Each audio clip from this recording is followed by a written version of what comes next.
आप धर्म छोड़ रहे, आप कर्म छोड़ रहे, आप नीति न्याय छोड़ रहे, आप सब छोड़ने को तैयार हो, वो चीज मिलना चाहिए। सांप की मौत, सपेरे की मौत बताते सांप से होती है, चोर की मौत चोरी करते ही होती है।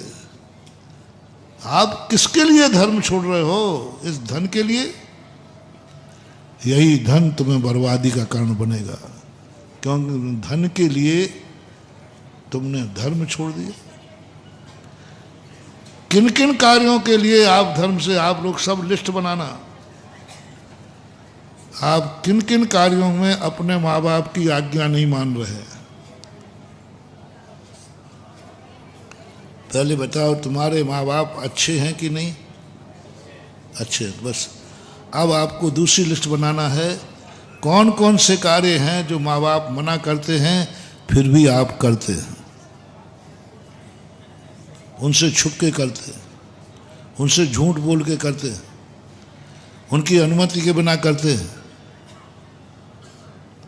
नीचे मेरा नोट लगा देना, जो जो कार्य तुमने अपने माँ बाप से छुप कर किए, उनकी आज्ञा के बिना किए, उनके मना करने पर किए, वही कार्य तुम्हारी जिंदगी का विनाश करेगा। अब मैं कुछ नहीं बोल रहा हूँ, वही कारण तुम्हारी जिंदगी का विनाश का कारण बनेगा, क्योंकि वो तुमने बड़ों के मना करने पर किया है। बस वही कारण तुम्हें एक दिन रुलाएगा और फिर याद करोगे, पापा ने मना किया था मैंने। वो बुंदेलखंडी एक कहावत है ना, ना मानी सियानों की भीख, ले खपरिया मांगी भीख मांगोगे, मांगोगे, क्योंकि तुमने उसके लिए माँ बाप को छोड़ दिया। अब सुनिए, धर्म क्षेत्र में आप जान रहे हैं तब किन किन कार्यों में आप, किन किन कार्यों से आप अभिषेक नहीं कर पा रहे हैं, किन किन कारणों से। जिन जिन कारणों से आप अभिषेक नहीं कर पा रहे हैं, यानी अभिषेक से ज्यादा प्रिय तुम्हें वो है, तुम्हें अभिषेक से ज्यादा प्रिय निद्रा है, अभिषेक से ज्यादा प्रिय तुम्हारे और भी काम है। नोट कर लेना, जिन जिन कार्यों के कारण तुमने अभिषेक छोड़ा है, वही कार्य तुम्हारी जिंदगी की बर्बादी का कारण बनेगा। सब नोट लगाते जाना। आज अभिषेक क्यों नहीं कर पाए? कारण क्या रहा? वही कारण तुम्हें एक दिन ये नौबत पर ला देगा कि तुम स्नान करने लायक भी नहीं रहोगे, स्वयं के भी स्नान नहीं कर पाओगे, उसी कारण से। कौन सा ऐसा कारण है कि तुम पूजा नहीं कर पा रहे हो? व्यापार के कारण, नौकरी के कारण, धंधे के कारण।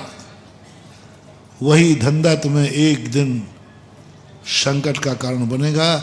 जिस संकट के, जिस व्यापार के कारण तुम मंदिर नहीं आ पा रहे हो, ये पत्थर की लकीर है, नोट कर लेना। जिस कारण से मंदिर नहीं आ पा रहे हो, वही कारण तुम्हारी जिंदगी के विनाश का कारण बनेगा, और उसी से एक दिन मौत होगी। किस कारण से? ऐसा कौन सा कारण है जो गुरु महाराज कह रहे हैं कि गुटखा मत खाओ? गुरु की आज्ञा तुमने किस कारण से टाली है? जिनवाणी माँ की आज्ञा तुमने किस कारण से टाली? तुम जान रहे हो, हे मेरी माँ, बोलो जिनवाणी माँ है कि नहीं? गुरु महाराज गुरु हैं कि नहीं? बस सच्चे हैं कि झूठे हैं? तुम्हारी दृष्टि में है कि नहीं है? अब या तो कह दो ये मगर भगवान खोटे हैं इसलिए नहीं मानता मैं बात, ये जनवाणी खोटी है इसलिए नहीं मानता हूँ। कह दो महाराज खोटे हैं इसलिए नहीं सुनता हूँ, या तो ये फार्म भर दो। आज तो मैं बचा रहा हूँ, बहुत बच जाओगे। बोलो जनेन देव खोटे हैं।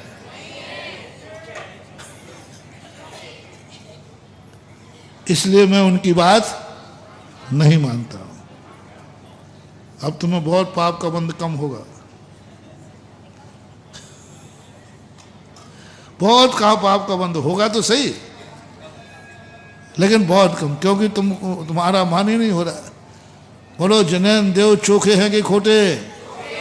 जिनवाणी महाराज और बता दो थोड़ा, एक कम सुना, एक बार सुना दो। अब बेटा आ जाओ, खोटे कह देते तो बच जाते, अब नहीं कर सकते।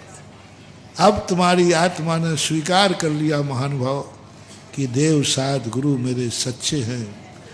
अब तुम गुरु की किस कारण से और सच्चे देव साध गुरु की बात मानना चाहिए या नहीं? सच्चे की कह रहा हूं, खोटे की नहीं। सच्चे की बात मानना चाहिए या नहीं? बस ये फैसला पक्का हो गया सर्वसम्मति के बहुमत पर। अब आप किस किन कारणों से गुरु की आज्ञा नहीं मान पा रहे हो? गुरु ने कोई आज्ञा दी, गुरु ने प्रवचन दिया और तुम असमर्थ हो। असमर्थ नहीं हो, नहीं मैं मान नहीं पाऊंगा, असमर्थ के लिए नहीं कह रहा हूं। जो गुरु ने आज्ञा दी उसके लायक ही तुम नहीं हो, उसकी बात नहीं कर रहा। और मेरा तो सिद्धांत है, गुरु और माँ कभी वैसा आदेश दे ही नहीं सकते जिसको पालन करने में सामने वाला समर्थ न हो, कभी नहीं। गुरु का लक्षण है, गुरु कभी भी ऐसी आज्ञा नहीं देंगे जिसको शिष्य पालन न करो। माँ बाप कभी कोई ऐसे आज्ञा नहीं देंगे जिससे बेटा पालन नहीं कर पाए। ये माँ का और गुरु का लक्षण होता है। गुरु जान जाते कर तो सकता है लेकिन कर नहीं रहा, इसलिए पहला फैसला तो ऐसा हो गई नहीं। और तुमने टाल दिया। मैंने कहा छोटा गुटखा नहीं खाना, तुमने सुन लिया। किसने कहा ये बात? सच्चे गुरु ने कहा। सर अब तुम किस लिए नहीं मान पा रहे हो?